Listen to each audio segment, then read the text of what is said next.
Hello दोस्तों, welcome back to my channel mister novel boy.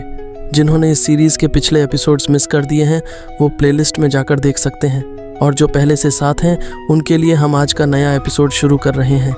Nether सी की गहराइयों में, अंतहीन नर्क की जेल में, जहां खोई हुई आत्माएं भटकती हैं और उनका भाग्य पहले ही लिखा जा चुका होता है।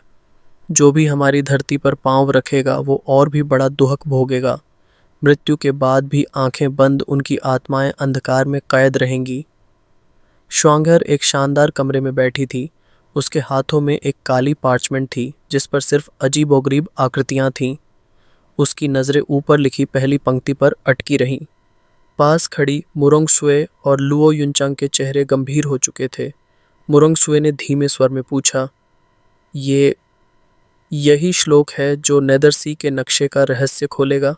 लो युनचंग ने माथा पकड़ा, थकी सी आवाज में बोली, शायद, लेकिन मतलब क्या है इसका? ये सारा मैप काले बिंदुओं से भरा पड़ा है, एक भी समझ नहीं आ रहा। 3 दिन हो गए और अब तक कुछ नहीं निकला। मुरोंगसुए ने कंधे उचकाए। अगर इतना आसान होता तो गैम्बलिंग एम्परर इसे दांव पर क्यों लगाता? जुओफान सही था, जब खुद नहीं पढ़ सका तो किसी और को पकड़ा दिया। जो भी हल निकाले लाभ उसी का होगा। लगता है सेक्रेट डोमेन में भी चालबाज कम नहीं है। बाकी लड़कियों ने सिर हिलाया। सेक्रेट डोमेन और मॉर्टल डोमेन में अगर कोई फर्क था तो बस ताकत का। चालबाजी और छल यहाँ भी उतना ही जीवित था।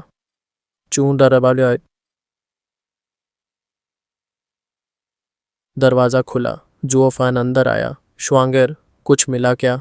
कोई बात नहीं, अगर नहीं भी मिला हम डेविल माउंटेन के लिए निकलने ही वाले हैं। माफ़ करना बिग ब्रदर जो, हम कुछ नहीं कर सके। उसे इतना सीरियसली मत लो।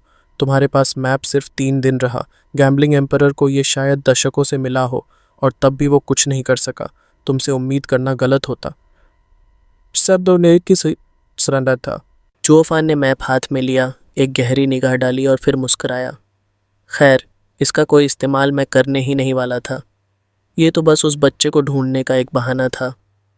वो मैप मोड़ने ही वाला था कि श्वांगर अचानक चौंकी। रुको! जुओफान ने हाथ रोक लिया। क्या हुआ? श्वांगर ने तेजी से उसका हाथ पकड़ा और मैप को वापस खींच लिया। उसकी आंखें एक कोने के काले बिंदु पर जमी थीं। हाँ, ये तो फिनिक्स कॉन्स्टलेशन है। ये पहले क्यों नहीं दिखा? जुओफान ने पूछा। Phoenix constellation? ये साउथ ईस्ट स्काई का एक स्टार ग्रुप है जो संघर्ष और युद्ध का प्रतीक होता है। अगर उसमें हलचल हो तो दुनिया में केओस निश्चित है। लेकिन इतना बड़ा स्टार ग्रुप यहाँ इतने छोटे से हिस्से में क्यों दिख रहा है? जुओफान का मन हिला। तुम कहना चाहती हो कि ये डॉट्स असल में एक स्टार चार्ट हैं? श्वांगर ने जोर से सिर हिलाया। हाँ, मैप तो तारों का नक्शा है, लेकिन बहुत ही चतुराई से छुपाया गया है, इसीलिए कोई इसे पढ़ नहीं सका। लुओ युनचांग ने गंभीर स्वर में पूछा। अब जब ये साफ हो गया कि ये एक स्टार चार्ट है तो नेदर सी की लोकेशन कैसे ढूंढें? श्वांगर सोच में डूबी और फिर उसके चेहरे पर चमक आ गई। बिग ब्रदर जुओ, पेट्रियार्क ने जो ट्रेजर तुम्हें दिया था वो इसी के लिए था ना? उसने कहा था कि उसे किसी को ढूंढने में इस्तेमाल करना। जुओफान को जैसे झटका लगा। हाँ, सॉवरेन युन का वो ऑर्ब, वो सितारों को समझने में एक्सपर्ट था। उसका ट्रेजर ज़रूर मदद करेगा। वो एक काला ऑर्ब निकाल लाया, लेकिन सवाल था, इन दोनों को एक साथ कैसे इस्तेमाल करें? जवाब ऑर्ब ने खुद दिया। जैसे ही मैप सामने आया, ऑर्ब से एक हल्की ग्रे एनर्जी निकली और मैप से टकराते ही दोनों गायब हो गए। जुओफान की आंखें चौड़ी हो गईं। कहाँ गया ये? हूँ।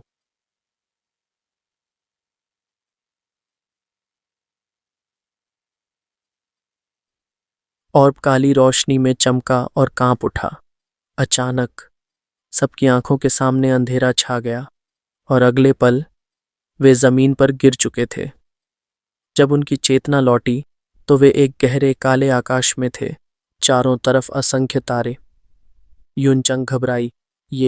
हम कहाँ हैं? ये क्या हो रहा है? जोफान शांति से बोला, घबराओ मत, हमारी आत्माएं ऑर्ब के अंदर आ गई हैं। ये कोई नुकसान नहीं पहुंचाएगा। देखो, मैप! श्वांगर ने चिल्लाकर इशारा किया। मैप अब पूरा फैल चुका था और वो पूरे आकाश को ढक रहा था।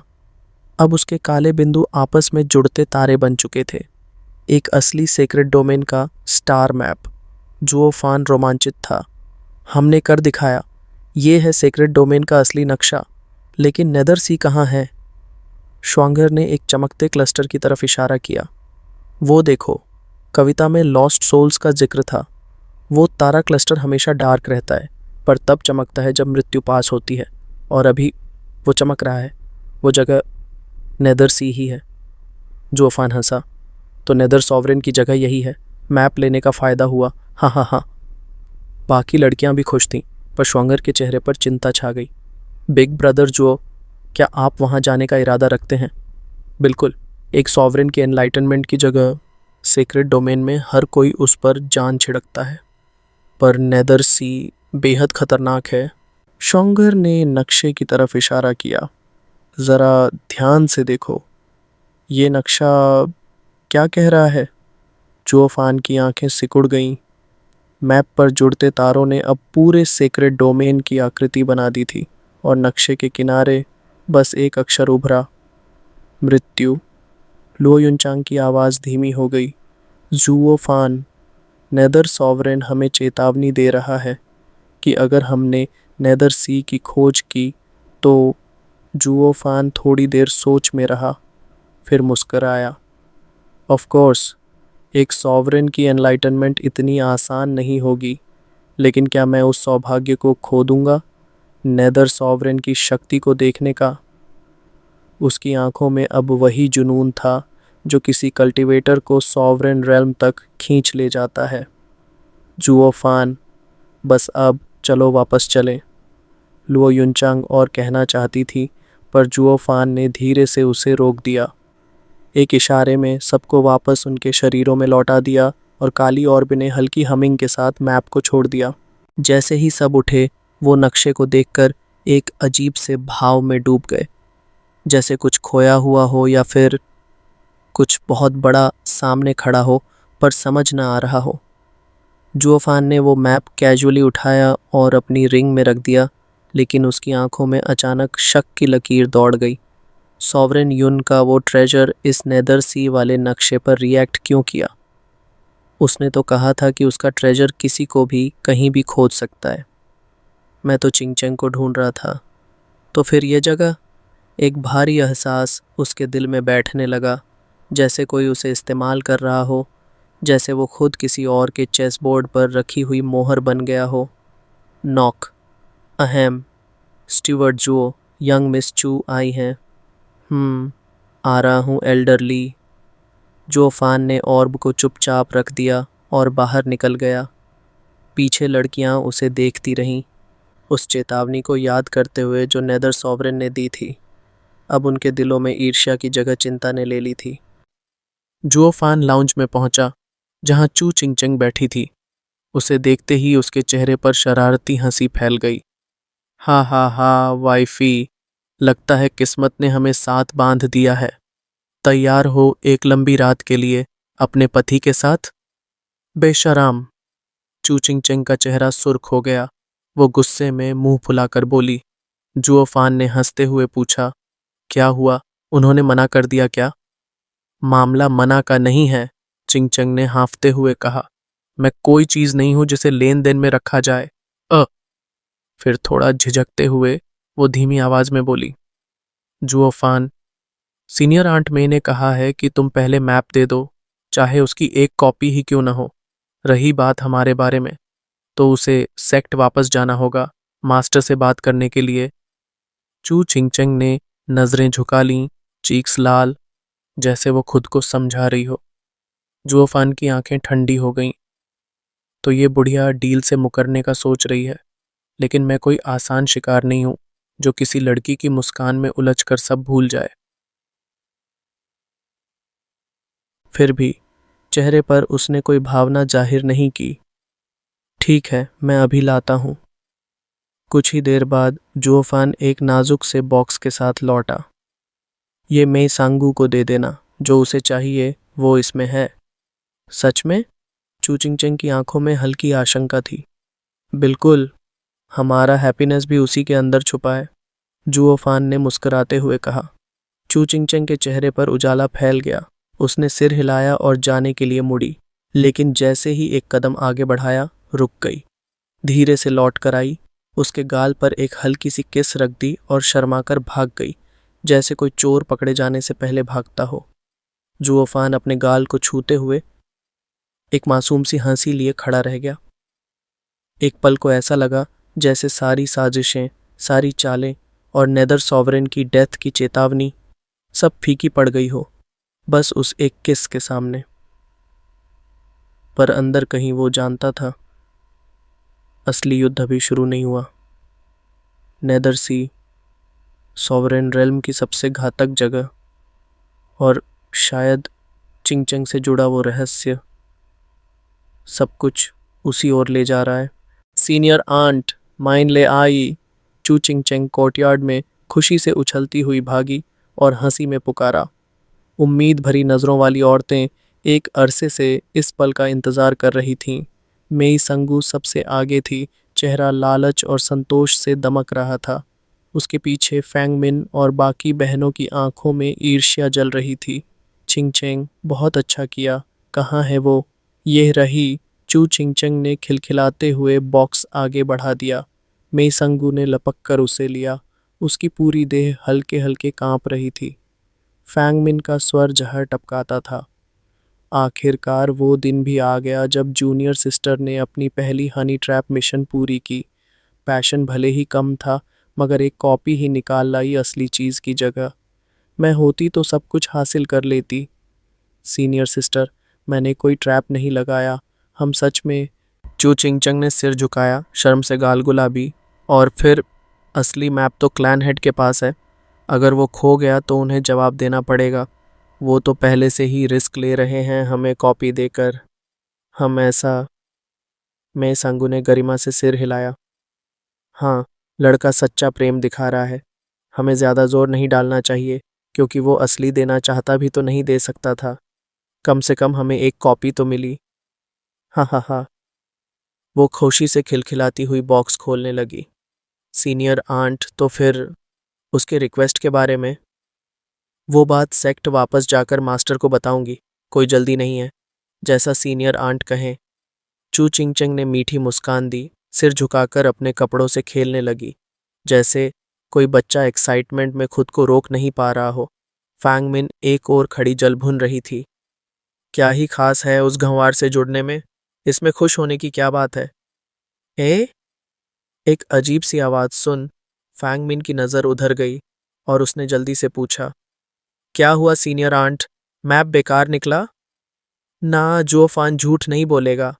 चू चिंगचेंग घबरा गई और आगे बढ़ी। उसे मैप की चिंता नहीं थी, बस डर था कि सीनियर आंट नाराज ना हो जाए। मैं सांगू के चेहरे पर गहरी भौहें थीं।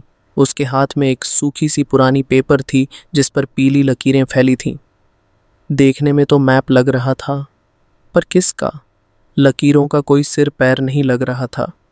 मैं जानती थी नेदर सी रहस्यमयी जगह है, लेकिन मुझे नहीं लगा था कि मैं खुद कुछ भी नहीं समझ पाऊंगी।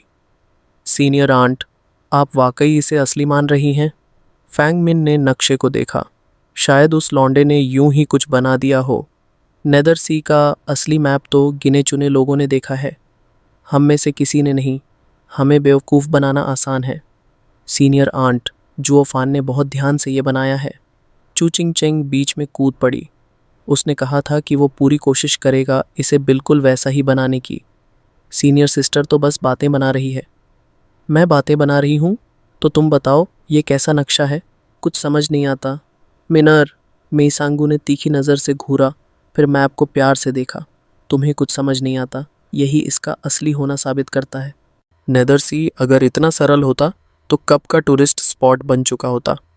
मैं इस नक्शे से लड़के की सिंसेरिटी महसूस कर सकती हूँ। कैसे? देखो, इस पर ब्रश की कोई भी निशानी नहीं है। लाइनें बिल्कुल स्मूथ हैं। अगर वो नकली बनाता तो कहीं ना कहीं हाथ की गड़बड़ी नजर आती। नेदर सी जैसी रहस्यमयी जगह का नक्शा कभी ब्रश से नहीं बन सकता। जितनी मिस्टिकल लाइंस होंगी उतना ही असली लगता है। और ये पीले धब्बे, शायद यहीं नेदर सी स्थित है। बस अब इसे डिकोड करना बाकी है। मेई संगू ने नक्शा गर्व से हवा में लहराया। बाकी लड़कियां खामोश हो गईं, उन अजीब फेडेड लाइंस को घूरती रहीं।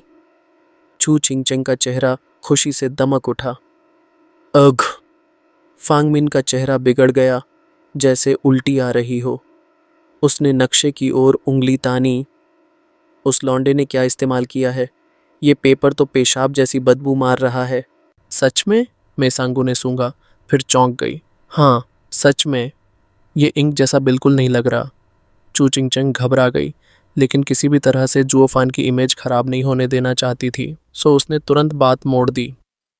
सीनियर आंट, जुओफान ने कहा था कि नेदर सी का नक्शा इंक से नहीं बनाया जा सकता।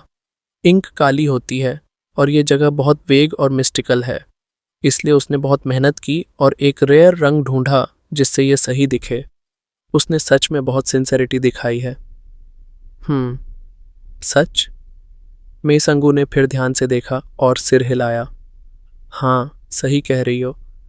ब्रश से ऐसा प्रभाव आना मुश्किल है। लड़का सच में एफर्ट में गया है। हम कल सुबह सेक्ट लौटेंगे और ये नक्शा सेक्ट लीडर को सौंपेंगे। मुझे यकीन है वो बहुत खुश होंगी और तुम्हें बड़ा इनाम देंगी, खासकर तुम्हें, चिंगचेंग। हाँ हाँ हाँ। फांगमिन ने मुंह बिचकाया, आंखों में जलन लिए। चू चिंगचेंग ने चैन की सांस ली। इस उपलब्धि के बाद मास्टर को शायद जुओफान की बैकग्राउंड से कोई फर्क न पड़े कि अगले दिन सुबह रूबी क्लाउड सेक्ट अपनी कॉपी के साथ रवाना हुई, लेकिन एक अजीब संयोग से लो क्लैन भी ठीक उसी वक्त सिटी गेट्स पर मौजूद था।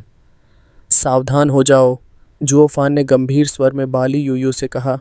उस बुढ़िया पर नज़र रखना, ज़्यादा नरमी नहीं, लेकिन जान से नहीं मारना। बाली यूयू ने सिर हिलाया। उसके चेहरे पर एक लड़ाकू चमक थी। मेई संगू ने जुओफान को देखकर और भी ज़्यादा सम्मान दिखाया, इतनी कि वो खुद आगे बढ़कर अभिवादन कर गई।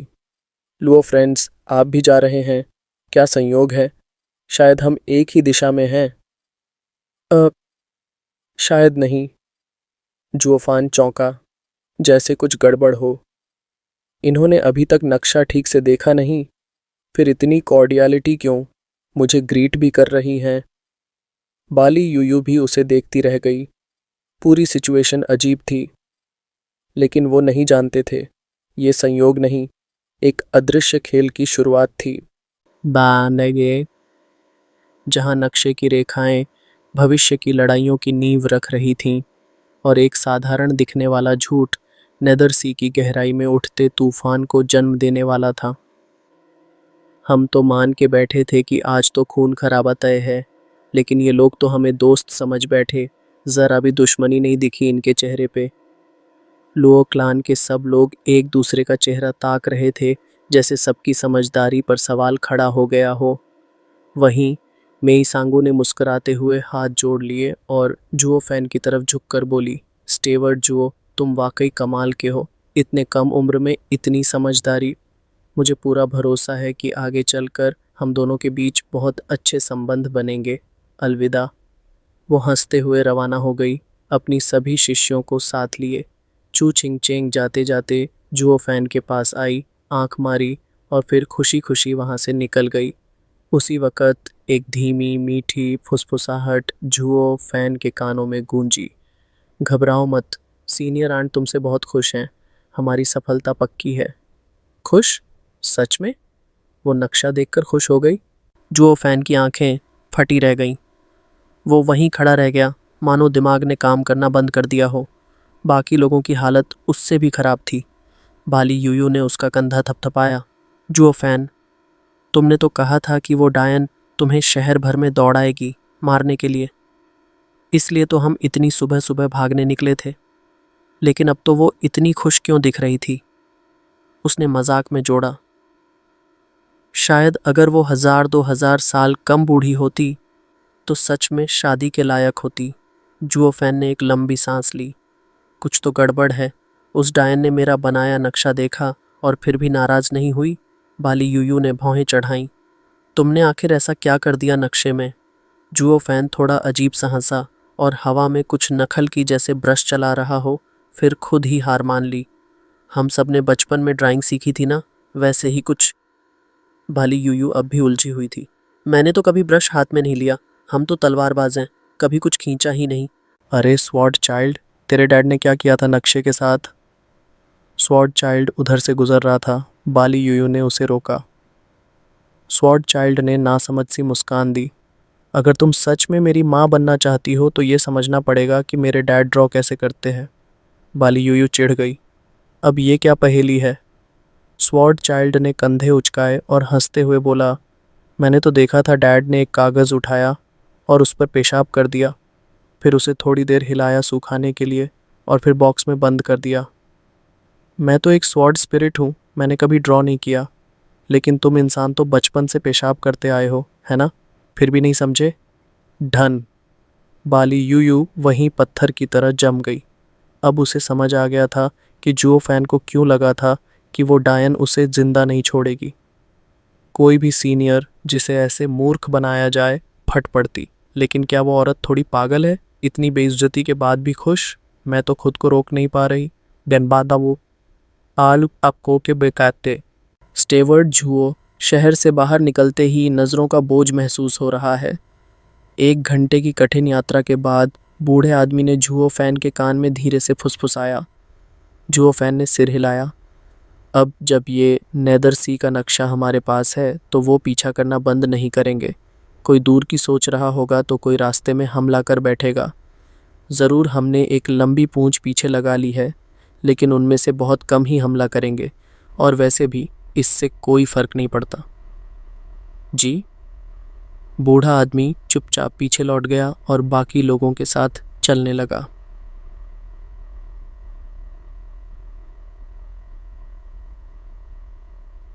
दो घंटे बाद उनका काफिला एक ऊंचे और डरावने पहाड़ी इलाके में पहुंचा।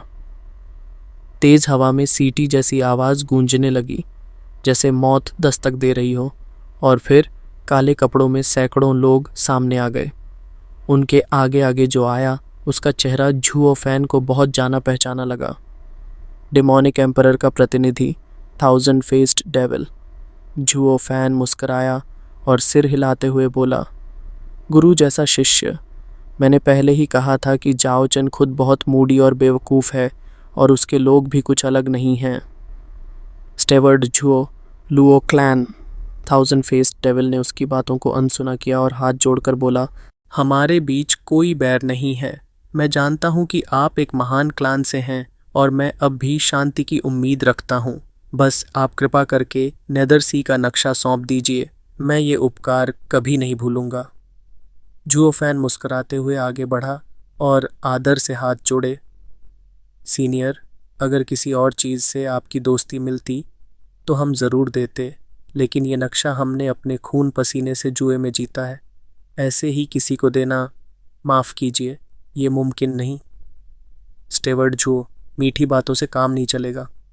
मैं मूर्ख नहीं हूँ। अब 1000 फेस्ड डेविल की आंखों में क्रूरता झलकने लगी। मुझे नहीं पता लुओ क्लान में कितनी ताकत है, लेकिन यहाँ जो दिख रहा है उसमें सिर्फ वही लड़की जो मेई संगू से मिली थी मेरे मुकाबले की है। बाकी सब 20 स्पिरिट किंग्स भी मेरे 100 लोगों के आगे कुछ नहीं। तुम अपनी चालाकी से स्टेवर्ड बने हो तो इतना तो समझते ही होगे। जुओ फैन का चेहरा ज़रा भी नहीं बदला। सीनियर, मतलब ये कि चाहे कुछ भी हो जाए आप हमसे लूटने ही आए हैं? हाँ, क्योंकि डिमोनिक एम्परर की नाराज़गी से तो बच नहीं सकता। अगर मैं नक्शा लिए बिना लौटा तो मेरी जान नहीं बचेगी, लेकिन तुमसे लड़कर शायद कोई उम्मीद हो। कम से कम मौका तो है। हाँ, अनजाना डर होता है, लेकिन वो ही जिंदा रहने की एकमात्र उम्मीद भी देता है। तुम ये दांव खेल रहे हो कि हमारे पीछे कोई 8 एम्परर्स स्तर का बैकअप नहीं है, इसलिए हमला करना आसान होगा। जुओ फैन की आंखें चमक उठीं। बधाई हो सीनियर, तुमने सही अंदाज़ा लगाया। हमारे पास 8 एम्परर्स जैसा कोई नहीं। तुम्हारी योजना कमज़ोरों को निशाना बनाने की काम कर गई। बस अफसोस ये है कि असली कमज़ोर तो तुम निकले और तुमने गलत दांव खेला। तुम्हारे पास उतनी ताकत नहीं जितनी चाहिए। 1000 फेस डेविल ने सबको ऊपर से नीचे तक देखा, फिर हंस पड़ा। अब ब्लफ कर रहे हो स्टेवर्ड जुओ? हाँ, वो लड़की तो पीक स्टेज स्पिरिट किंग होते हुए किसी एम्परर जितनी ताकतवर है, इसमें शक नहीं। लेकिन तुम ये मत कहना कि तुम्हारे पास ऐसे और राक्षस हैं। एक ही रियल में ताकत लगभग बराबर होती है, आखिर में मामला नंबर्स का ही होता है, और उसी में तुम हार गए। हम लोग क्लैन वाले क्वांटिटी नहीं क्वालिटी पे यकीन करते हैं। हाँ हाँ हाँ। जुओ फैन ने मुस्कुराते हुए सोर्ड चाइल्ड के सिर पर हाथ रखा। बेटे, इसका सिर लेकर आओ, लेकिन साबुत होना चाहिए। जी पिताजी। सोर्ड चाइल्ड ने आदर से झुककर प्रणाम किया और 2 कदम आगे बढ़ा। उसकी आंखों में बिजली सी चमक थी। थाउजेंड फेस्ड डेविल की हंसी छूट गई। तुम मुझे मारने के लिए बच्चे को भेज रहे हो? ये तो मजाक है। हुश। काली परछाई उसके सामने से गुजरी। एक धीमी सी हवा के साथ एक तलवार की लहर उसके माथे को छूती चली गई। थाउजेंड फेस्ड डेविल चौंका। बस 1 इंच झुककर वो वार चूक गया, लेकिन बालों का एक गुच्छा कट गया और माथे पर पसीना छलक आया। कटे हुए बाल हवा में उड़ते रहे, लेकिन अगला वार उससे भी तेज था। नीचे से घूमती हुई एक लात आई सीधे सिर उड़ाने के इरादे से। थाउजेंड फेस्ड डेविल को मौत की आहट महसूस हुई। वो एक झटके में साइड में झुका और पूरे 1000 मीटर पीछे जाकर रुका। फिर उसने सामने देखा, और जो देखा उस पर यकीन नहीं आया। जिसने उसकी जान लगभग ले ली थी, वो तो वही दुबला पतला बच्चा था। उसकी किक भले ही नहीं लगी, लेकिन उसकी ताकत से निकली तलवार की लहर में 10 जानें चली गईं। 100 स्पिरिट किंग्स में से अब बस 90 बचे थे। स्टसिप। चारों तरफ से सन्नाटा छा गया। सभी के चेहरे सफ़ेद। थाउजेंड फेस्ड डेविल तो कांप रहा था। वो समझ नहीं पा रहा था कि 7 साल का बच्चा इतनी ताकत कैसे दिखा सकता है। क्या ये इंसान भी है? उसका पूरा विश्वास, उसकी दुनिया जैसे किसी ने एक झटके में तोड़ डाली हो। सोर्ड चाइल्ड आखिर एक सॉवरेन लेवल वेपन था। उसकी धार, उसकी टफनेस किसी सेक्रेड बीस्ट से भी आगे थी। इंसानों की तो बात ही छोड़ दो। अरे ओ बूढ़े, काफ़ी लचकदार हो तुम। सोर्ड चाइल्ड ने हल्के से हाँफते हुए हंसी उड़ाई। थाउजेंड फेस डेविल की रूह कांप गई, और उसने देखा लुओ क्लैन के बाकी लोग कितने शांत खड़े हैं, जैसे ये सब तो बस एक छोटी सी फॉर्मेलिटी थी। बाली यूयू, जो कि एक सूडो एम्परर था, अब तक एक उंगली भी नहीं हिलाया था, और सिर्फ वो छोटा राक्षस सोर्ड चाइल्ड अकेले ही इतना कहर बरपा चुका था। इसका मतलब साफ था, अब लुओ क्लैन के पास 2 एम्परर लेवल एक्सपर्ट्स हैं, और अगर बाकी लोग भी कूद पड़े तो ये तो एकतरफा नरसंहार बन जाएगा। अब तक जो फ़ायदा थाउजेंड फेस डेविल के पास था, वो हाईवे रॉबरी का सपना हवा हो चुका था। थाउजेंड फेस डेविल ने लंबी सांस ली। पीछे हट जाने का ख्याल आया, लेकिन जैसे ही उसने बाली यूयू और सोर्ड चाइल्ड की तेज चेतावनी देती नज़रें देखीं, उसे समझ आ गया, अब तो जो बोया है वो काटना ही पड़ेगा, क्योंकि एक एम्परर आखिर एम्परर ही होता है। उसकी ताकत किसी स्पिरिट किंग से नहीं मापी जा सकती। आप उसकी आंखों में एक अजीब सी चमक आई, और उसके हाथ एक सिग्नल की मुद्रा में चलने लगे। अचानक हवा में डरावने भूतिया चेहरे उभरने लगे। Imperial mark, thousand faces slaughter. Thousand faced devil हवा में उड़ गया और फिर गायब हो गया। चारों तरफ की हवा हिलने लगी, और ऊपर आकाश में 100 मीटर ऊंचे 1000 सुनहरे भूतिया चेहरे प्रकट हो गए। ही, अब समझे मुझे थाउजेंड फेस डेविल क्यों कहते हैं। वो उन चेहरों में कहीं छुपा हुआ हंसता रहा। मेरी इंपीरियल मार्क में हर एक चेहरा spirit king level soul attack करता है, भले ही पूरा नहीं, पर हर बार 80% ताकत से होता है। अब मेरे पास 1000 की आत्माओं की फौज है। हाँ, तुम्हारे ये 2 राक्षस शायद बच जाएं, लेकिन बाकी लोगों का क्या? तुम्हारे ये 2 राक्षस थे, खासकर तुम स्टीवर्ट जो, और वो तुम्हारी छोटी सी मिस। तुम दोनों बेहद कमज़ोर हो। एकदम आसान लक्ष्य, समर्पण कर दो और नक्शा सौंप दो।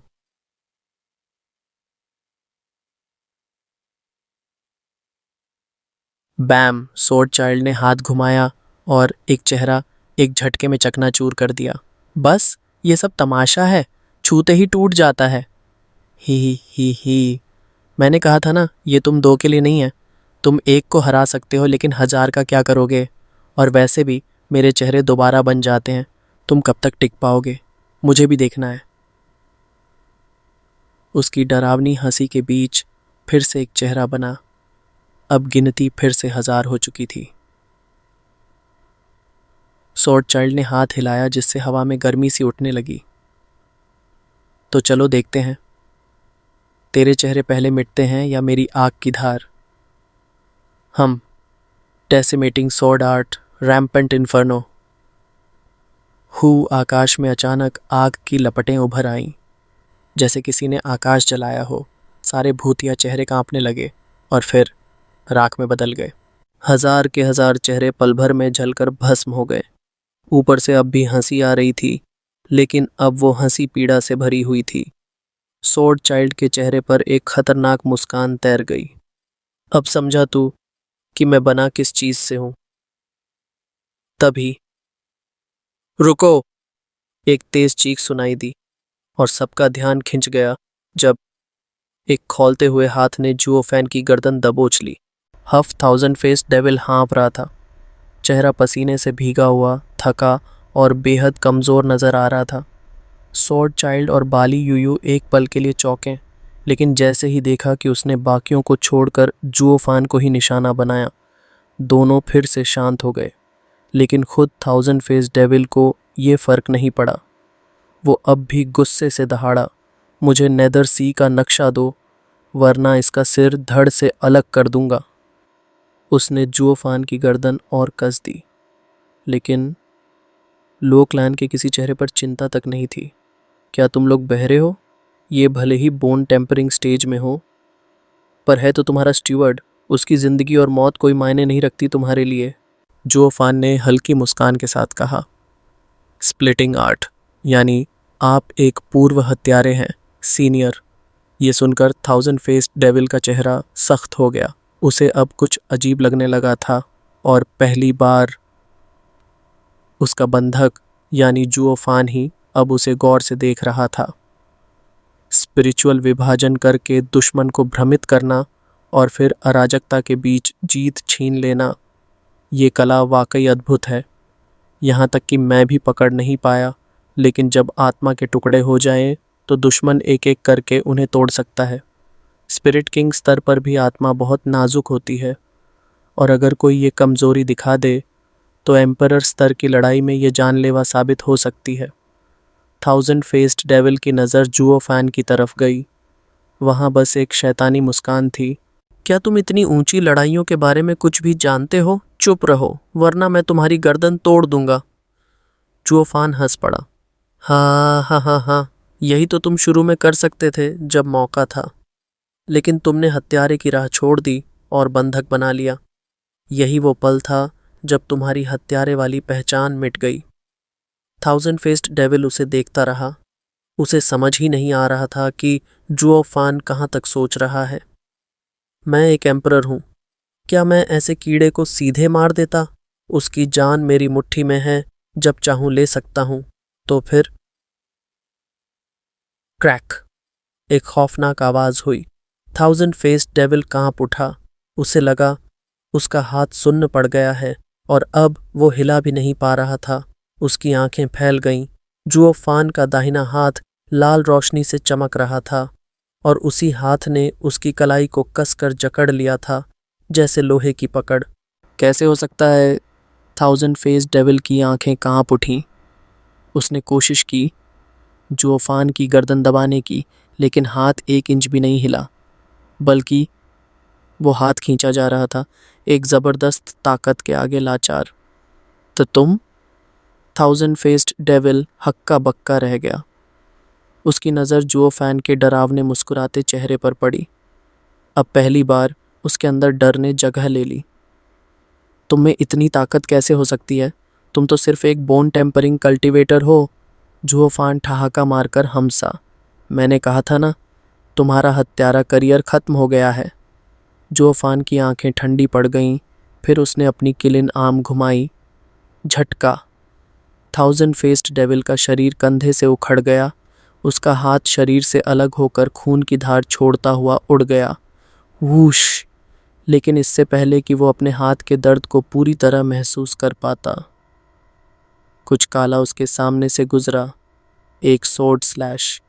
हुश, एक सिर हवा में लहराया, फिर जाकर गिरा एक छोटी सी हथेली में। 1000 फेस्ड डेविल की सिर विहीन लाश कुछ सेकंड तक खून उगलती रही, फिर जमीन पर गिर पड़ी।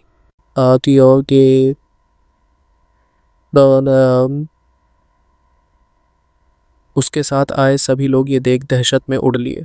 जुओफान का ग्रुप उन्हें बस तिरस्कार भरी नज़रों से देखता रहा। इस भीड़ में अगर किसी को बंधक नहीं बनाना था तो वो स्टीवर्ड जुओ ही था। उसे पकड़ना मतलब खुद का मृत्यु प्रमाण पत्र साइन करना है। तो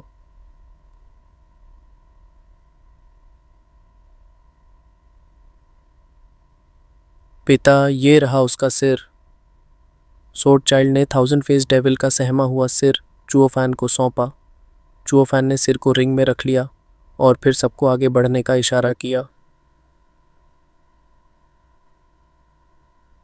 कुछ मिनट बाद कई काले वस्त्रधारी लोग वहां पहुंचे, फिर उसी तरह गायब हो गए। मिस्ट सिटी की एक हवेली में सिटी लॉर्ड ने खबर सुनी और गहरा सोच में पड़ गया। तुम कह रहे हो लोकलैंड ने इतनी आसानी से 1000 फेस्ड डेविल को हरा दिया? ये कोई सामान्य ग्रुप नहीं हो सकता। इन लोगों को लगता है डीमोनिक एम्परर की भी परवाह नहीं। कुछ पता चला उनके बारे में? सिटी लॉर्ड, हमने जॉय टाउन में खोज भेजी थी। हाँ, वहाँ ऐसा एक क्लैन है, लेकिन वो इलाका इतना दूर और अलग थलग है कि इतिहास मिलना मुश्किल है। बस कुछ व्यापारियों से पता चला कि वो टाउन हजारों सालों से मौजूद है, सेक्रेड डोमेन की सत्ता से पूरी तरह दूर। तो हजारों सालों बाद ये राक्षस अब क्यों उठ खड़ा हुआ है, और इतने धमाकेदार तरीके से? सिटी लॉर्ड रुका। ये बात गैम्बलिंग एम्परर तक पहुंचना जरूरी है। इस क्लैन में कुछ गड़बड़ है। 8 एम्परर्स से भिड़ना, उनका सामान चुराना, ये सामान्य लोग नहीं हैं। 2 महीने बाद एक अंधेरे हाल में सिर्फ एक जोड़ी भयानक आंखें दिख रही थीं। सिटी लॉर्ड घुटनों पर झुका, गैम्बलिंग टाउन की सारी बातें सुना रहा था।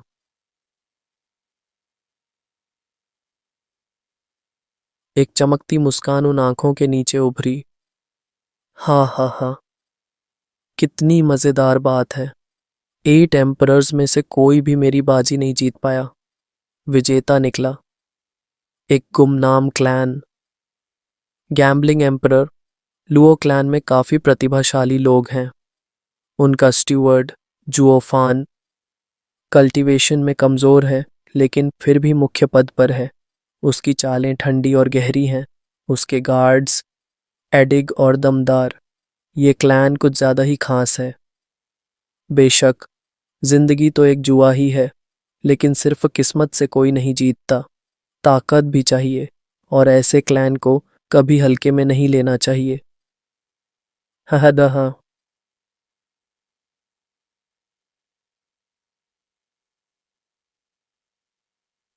गैम्बलिंग एम्परर ने आंखें सिकोड़ लीं।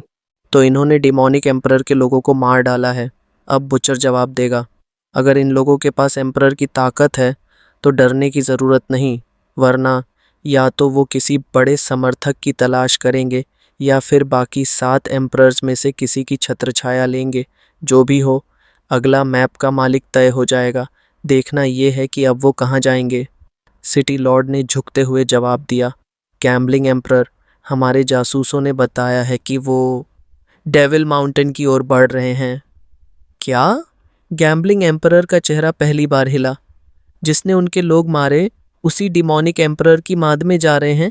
ये लुओ क्लैन क्या कर रहा है? क्या उन्हें वाकई लगता है कि वो डिमोनिक एम्परर से लड़ सकते हैं? सिटी लॉर्ड चुप रहा। उधर एक महंगी जड़ाऊ सुराही जमीन पर गिरकर चूर चूर हो गई। एक क्रोधित युवक चेहरे पर भयानक गुस्सा लिए उठ खड़ा हुआ। नीचे कांपते हुए काले वस्त्रधारी लोग झुके खड़े थे। न तो तुम लोग गैम्बलिंग टाउन से नेदरसी का नक्शा ला सके, और ऊपर से जिन 2 को मैंने भेजा था उनमें से एक गायब और दूसरा एक अनजान से गुमनाम क्लैन के हाथों मारा गया। द डेमोनिक एम्परर सर, वो लुओ क्लैन एक ऐसा रहस्य है जिसे हम हैंडल नहीं कर पा रहे। एक आदमी कांपते हुए बोला, जैसे उसकी जान गले में अटक गई हो। जुओ फैन चालाक था, धोखेबाज भी, लेकिन उसकी योजनाएं सटीक होती थीं। पर झाओ चेन, वो तो पूरी तरह एक पागल, खुदगर्ज और घटिया किस्म का आदमी था। सत्ता मिलते ही उसने हर दिशा में अपना दायरा बढ़ाना शुरू कर दिया और उसकी लालसा कभी थमी नहीं। जुओ फैन की तुलना में उसका क्रूरता का तरीका कहीं ज़्यादा घिनौना था। उसकी लापरवाही की ख्याति सिर्फ दुश्मनों में नहीं बल्कि अपने आदमियों में भी डर बनकर समाई थी। झाओ चेन ने एक ठंडी भयावह मुस्कान दी। डील नहीं कर सकते? 1000 face devil 100 spirit king realm वाले लेकर गया था और फिर भी एक मामूली क्लैन से नहीं निपट पाया। फिर तुम्हारी औकात ही क्या है मेरे लिए? कचरा! उसने गरजते हुए हाथ उठाया और रिपोर्ट देने वाला आदमी एक झटके में खून और मांस के लोथड़ों में तब्दील हो गया। स्प्लैश! फर्श पर लाल छींटें फैल गईं। बाकी सबके पांव कांपने लगे। सर, प्लीज़ शांत हो जाइए। बाकी लोग घुटनों के बल गिड़गिड़ाए। रोज वही रटे रटाए बहाने। बस थोड़ा सा हौसला दिखाते और जो कहा वो कर डालते तो तुम्हें इस हालत तक नहीं आना पड़ता। झाओ चेन ने अपनी आस्तीन झटक दी। बताओ, लुओ क्लैन अब कहाँ है? वो हमें पता नहीं। झाओ चेन की आंखें सुलग उठीं। नहीं पता?